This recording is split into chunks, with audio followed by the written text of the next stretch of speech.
Welcome back to the Aubergine Chef. Today we're going to switch gears and do something savory. We're going to make lumpia, which are Filipino egg rolls. I actually started rolling these yesterday for a party that I'm going to be attending this coming weekend. And I posted a picture of it on Facebook, because I haven't made lumpia in a while, and I haven't really shared that on Facebook. And it was my personal Facebook, not my fan page.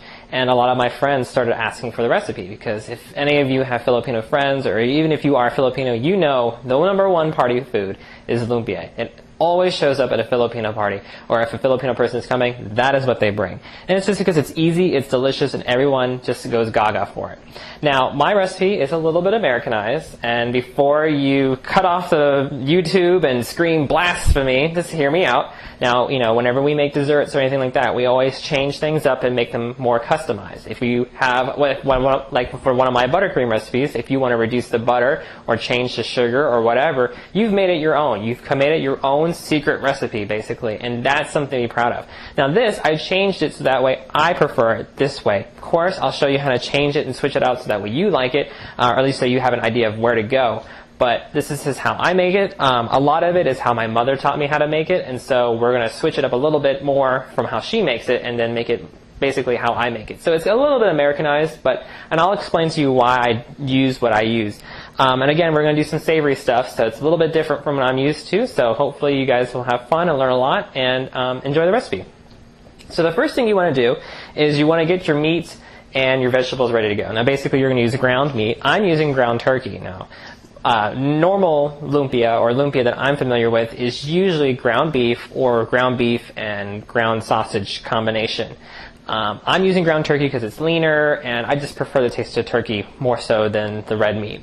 And for the vegetables, I'm using, this is 1 pound of ground turkey, and for my recipe, I use basically a little over a pound of vegetables. Now, one of the things with savory versus pastry is that savory is a little bit more flexible when it comes to the amounts. As you know, that I usually use a scale to weigh out all my ingredients when I do pastry. And it's because it's a little bit more exact, it's a little bit more like a science. When it comes to culinary, or the hot side of the kitchen, it's a little bit more flexible. You can do different things, you can change it up pretty easily without ruining the recipe. But anyway, so I've got 1 pound of ground turkey, and I've got a little over 1 pound of vegetables. And so I have basically half a bulb of garlic chopped up, just roughly chopped up. I have a small onion roughly chopped up, and that's probably about, I'd say it's about 5-6 ounces if you want a measurement.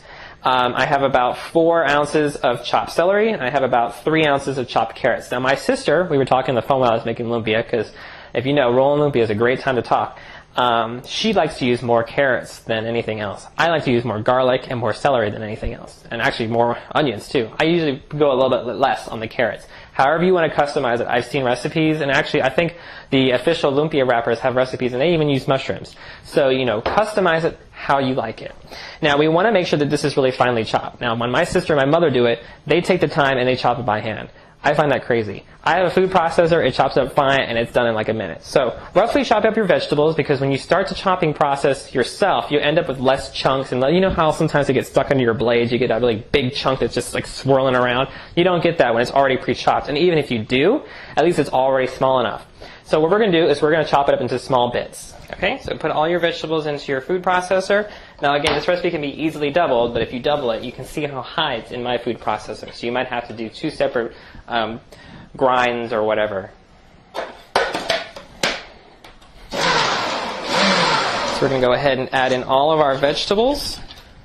We're going to add a little bit of salt. Of course, that's optional, because we're also going to add in soy sauce. And soy sauce gives it that nice fermented flavor, and it also carries a lot of salt. So if you're using soy sauce, salt is optional. And I add I would say about a tablespoon. I'm just eyeballing it. And I also like to use ground black pepper. So if you have that, throw that into about a teaspoon or so. Okay, and I also like to add in 1 egg. My mother taught me that. She likes to use it for binding reasons. You only really need half an egg, really, for just 1 pound. But for every 2 pounds of beef, if you do a double batch, you just need to use only 1 egg. So you just want to blend this all together, being careful not to squeeze the meat too much, because that makes it tough. But since we're rolling it up and everything like that, I'm pretty sure it's going to get tough on its own anyway. Okay, so now we're going to get to the part of wrapping. Now, with this meat and vegetable mixture, you can wrap it up with plastic wrap and store it in the refrigerator until you're ready to use it if you were splitting up your days on processing it. But it's pretty quick. You can do it all in one day. The part that takes the longest is rolling each of the rolls individually. Now, these are the lumpia rolls that I like to use. Now, I'm pretty sure if my mom was watching this, she would scream blasphemy or heretic, because she uses the original. It actually says on the box, not this one, but on the box that she uses, it says the original lumpia wrapper. And I like it. It has a good flavor, and it crisps up nice when you fry it. But let me tell you why I like to use this one. The original lumpia one, it tears so easily. It's so paper thin, it's so brittle, and it dries out so quickly. This stuff is tough. It is like, it's built Tonka tough, and it can take a beating, and it doesn't dry out very quickly. Now, normally what you do when you roll a lot of egg rolls or lumpia or whatever, you want to have like a damp paper towel or a damp kitchen cloth over your top of your wrappers to keep them from drying out. But this is nice. As long as you're moving quickly, you don't have to worry about that. It doesn't dry out. So it saves you a step, because you don't have to, reach up, pull up this damp paper cloth and then pull this out. Because the fewer steps you have to do, the faster it gets. You should be able to get 45 rolls for 1 pound, or basically 1 pound of meat, 1 pound of vegetables, so about 2 pounds of filling. You should be able to get about 30 to 45 lumpia rolls. So if you're using too much, you're making them too thick. As my sister says, you're making a burrito, you're not making a lumpia. And these lumpia wrappers, these egg roll wrappers, can be found in the freezer section. They're usually in the open freezers or in the refrigerator freezers. They're not like, it's hard to explain where you can find it. It just depends where you go.